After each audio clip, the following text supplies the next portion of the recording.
Dozvolite da pred kraj kažemo nešto o suvremenoj ortotici u liječenju deformacije kralježnice školske dobi.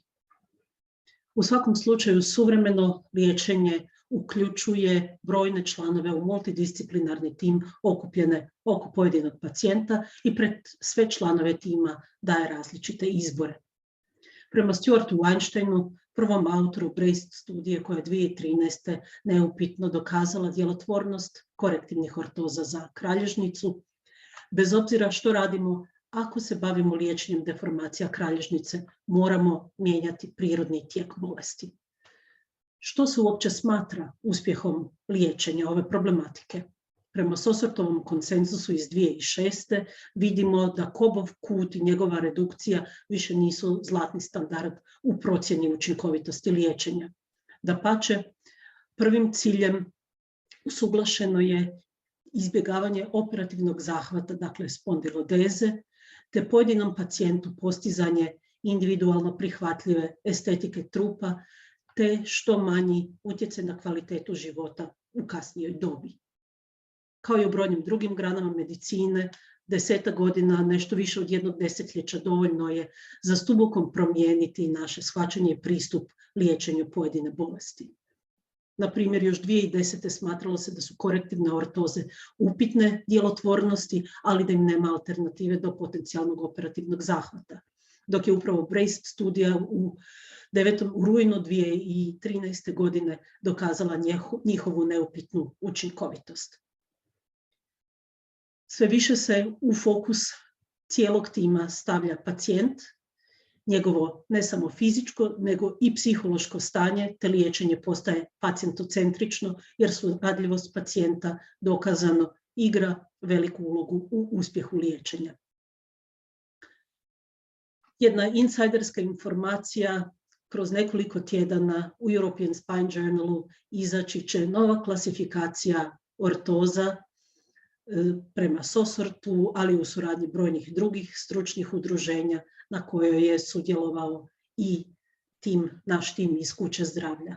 Iako sigurno znate da se ortoze do sada nazivaju ili po imenima autora, grada u kojima se upotrebljavaju, ili vrsti materijala ili načinu djelovanja, ova nova klasifikacija pristupa im na jedan potpuno drugi način.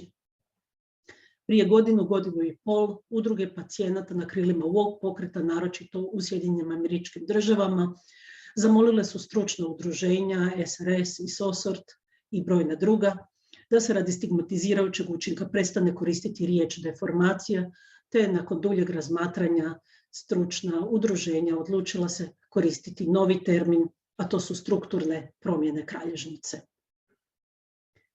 Samo jedan graf iz ove BRACED studije koji predočava i zorno ilustrira ono o čemu sam govorila, a to je važnost suradljivosti pacijenta gdje sati dnevno provedeni u ortozi značajno su povezani sa uspjehom liječenja.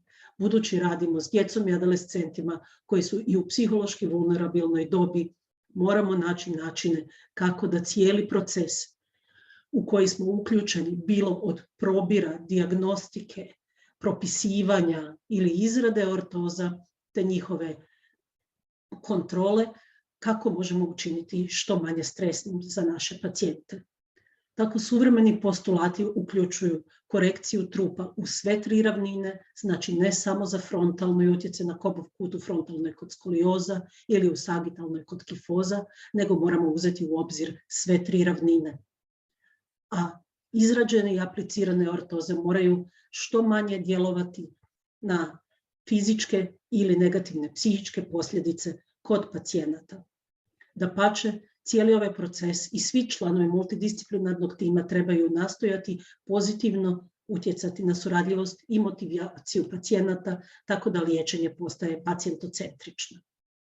Upravo nove tehnologije kojima danas raspolažemo i koje su u većini tvrtki postale standard je uzimanje mjera ne više sadarnim otiskom nego skeniranjem, te oblikovanje virtualnih modela trupa i njihova korekcija.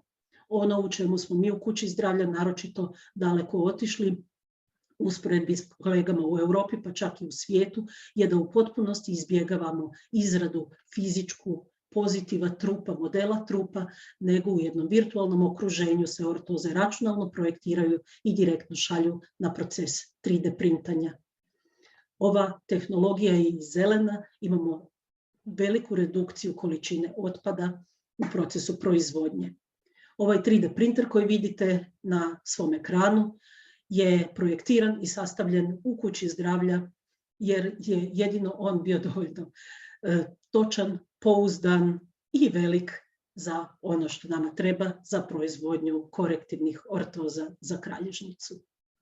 Nove tehnologije daju nam i neka druga rješenja i mogućnosti, a to je da se prema Ruovom pravilu minimumu materijala postiže maksimum funkcije, da ortoza kao kod klasične tehnike nije jednako debela i čvrsta u svojoj cjelovitosti, nego ovdje prema individualnim potrebama pojedinog pacijenta, bilo medicinskim zahtjevima, ali i aktivnostima svakodnevnog života, ortoza može biti na nekim mjestima fleksibilnija ili rigidnija, zatim tanja, deblja, prozračnija, što osim izvrsne učinkovitosti nam daje i bolju suradljivost kod pacijenata radi bolje udobnosti nošenja.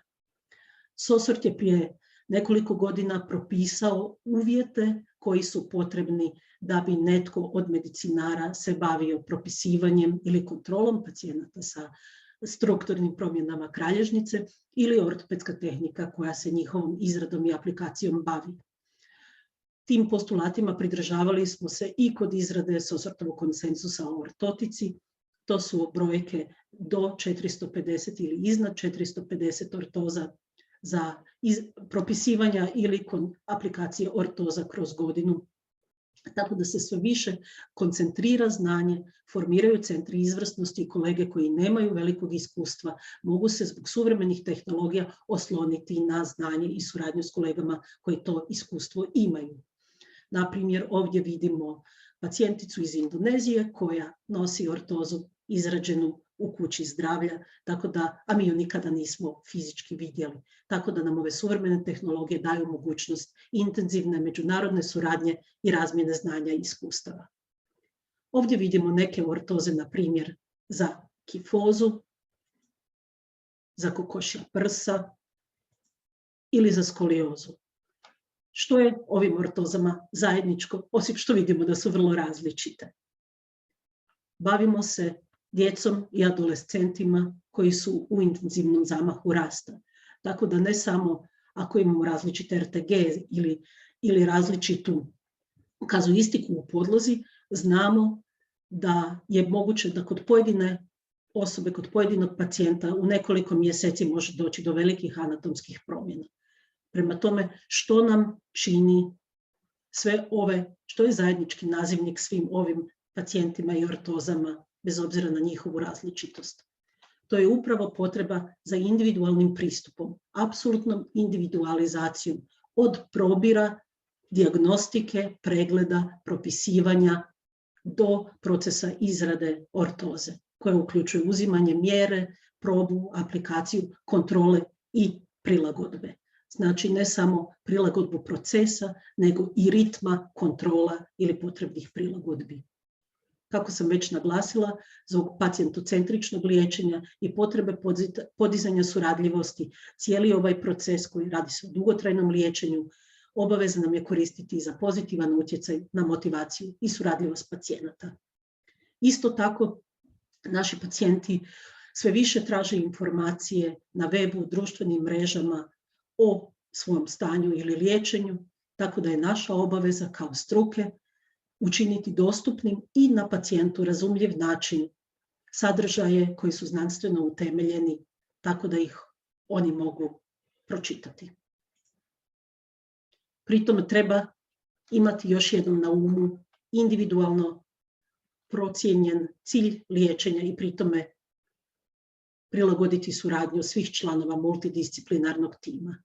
Nekoliko puta spomenula sam SOSORT kao najveće svjetsko udruženje kojeg smo mi jedini iz Hrvatske član, koje se bavi upravo konzervativnim liječenjem strukturnih promjena kralježnice. Nakon 2 godine provedene online, ponovno početkom svibnja uživo kongres u San Sebastianu u Španjolskoj. Ako vas zanima ova tematika, nadam se da se vidimo tamo. Do tada, hvala vam na pažnji.